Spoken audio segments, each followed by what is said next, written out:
Today we talk about how can you find your orders on your app. We go to figure out the solution on how you can do that on your app. So you just follow these ways, then it's going to work with you.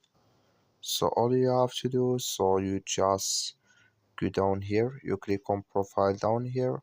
When you just click on profile, then it's going to take you to this list. It's going to show for you like this here. Then you click here on my orders, just click on it.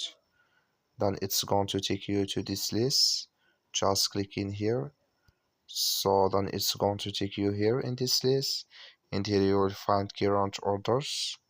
I have nothing, but if you have it, you will find it in this list.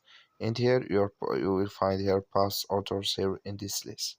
So that's all you have to do to find your orders. That's all. Thank you for watching.